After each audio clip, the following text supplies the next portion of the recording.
ஊர்ல ஒரு ராஜா இருந்தார். அதே ஆள் அம்பு ஆயுதம் பரிவாரங்களோட ஆரம்ப காலத்துல இருந்து எத்தனையோ ராஜாக்கள் இருக்காங்க வரலாற்றுல படிச்சு. ஆனா இன்னைக்கும் இந்த நடந்து கொண்டிருக்கக்கூடிய மக்களாட்சியில் ஒரு நிஜ மகாராஜா இருக்கிறார். அவர் நம்ம சந்திக்க போறோம். எழுத்தாளர் ராஜநாராயணன் வாயிலா. திருநெல்வேலியிலிருந்து 40 கிலோமீட்டர் தூரத்தில் மணிமுத்தாறு மலை அடிவாரத்தில் இருக்கிறது சிங்கம்பட்டி கிராமம்.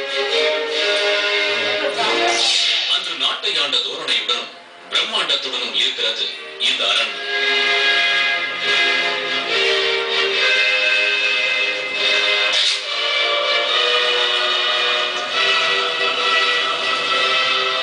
பிரம்மாண்டத்தில் குறைந்தபடி அரண்மனை படிகள் ஏறினார் அரண்மனையை காவல் காக்கும் சிப்பாய்கள் வழிமறித்திருந்த வேல் கம்புகளை விலக்கி வழிபடுகிறார்கள்.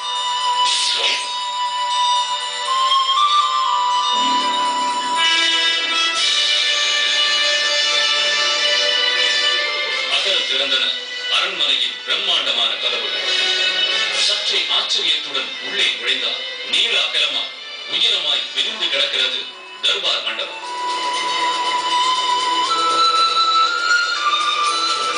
உயரத்தில் தொங்குகின்றன அந்த காலத்து சாண்டிலியர் விளக்குகள். குறுக்கும் நெடுக்குமாய் உயரத்தில் சலசலக்கும் தோரணங்களும் விளக்கு அலங்காரத்துடன் கம்பீரத்துடனும் அழகுடனும் இருக்கும் தேர் மண்டபமும் தினம் தினம் இந்த அரண்மனையில் திருவிழாதானோ என்று நினைக்க தோன்றுகிறது. தர்பார் மண்டபத்தை கடந்து சென்றால் எதிர்படுகிறார் மகாராஜாவின் தனி உதவியாளர் கிட்டு. அரண்மனையின் அன்றாட பணிகளில் மூழ்கி இருக்கும் அவரிடம் மகாராஜாவை சந்திக்க வேண்டும் என்ற விருப்பத்தை கூற வரவேற்பறைக்கு அழைத்துச் செல்கிறார்.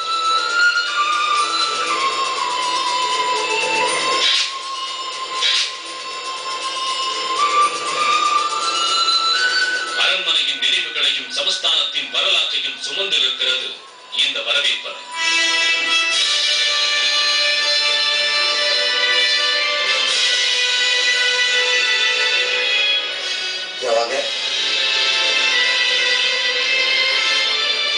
வந்துருவாங்க, கொஞ்ச நேரம் வெயிட் பண்ணுங்க, 5 நிமிஷத்துல வந்துருவாங்க.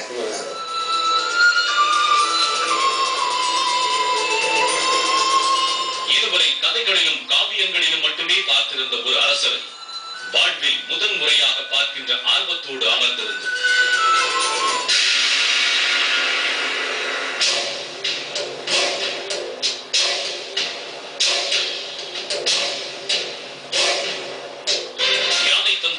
தங்கத்தினாலான குடைவாளை எடுத்து சொருகிக் கொண்டு தர்பார் மண்டபத்திற்கு சிப்பாய்கள் சூழ வருகிறார். தென்னாட்டு புலிக்குட்டி, நல்ல குட்டி, சிவசுப்பிரமணிய கோமதி சங்கர் முருகதாஸ் சித்தபதி மகாராஜா பராக் பராக் பராக்.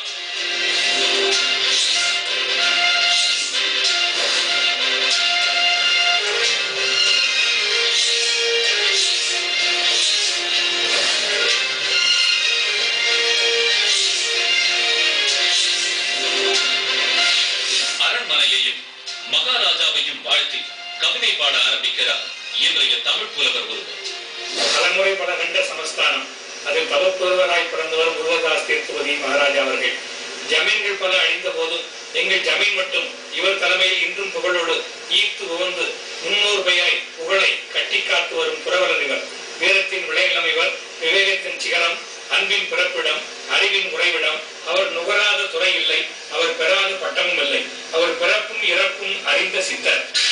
காலம் மாறினாலும் மக்களாட்சி இப்போது இருந்தாலும் மகாராஜா இன்றும் மக்கள் மனதில் ராஜாவாகத்தான் வாழ்கிறார் என்பதை நிரூபிக்கிறது இந்த தமிழ் புலவரின் வாழ்த்து கவிதை.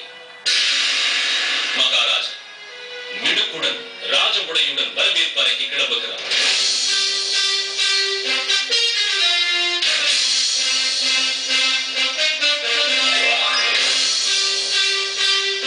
மகாராஜாவின் கம்பீரமான நடு, மிடுக்கான உடை, அஜானுபாகுவான தோற்றம் நம்மை வியக்க வைக்கிறது. இவைகளை தாண்டி நம்மை வியக்க வைக்கிறது அவரது ஆழமான அழுத்தமான பேச்சு. இன்னைக்கும் யாராவது தப்பு பண்ணா முதுகுத்தோலை உரிச்சிருவேன் அப்படின்னு நம்ம சொல்ல தோணும். நம்ம யாரோட முதுகுத்தோலை உரிக்கிறது இல்ல, ஆனா இந்த வார்த்தை வந்துச்சு அப்படின்னா அப்படி ஒரு பழக்கம் இருந்திருக்கணும். முதுகுத்தோலை உரிக்கிற பழக்கம் எங்கிருந்து ஆரம்பிச்சு ஒரு சிறிய இடைவேளைக்கு பிறகு ஒரு ஆட்டத்தோடைய உச்சை இவன் முதலில் ஒட்டிடுவான். இதை தோல் சேர்ந்து பிடிச்சிட்டு இருந்தோம். ரத்தம் போக்கு போய் செத்து போயிடும். இது நடந்து நம்ம நடந்ததே நடந்துடும்.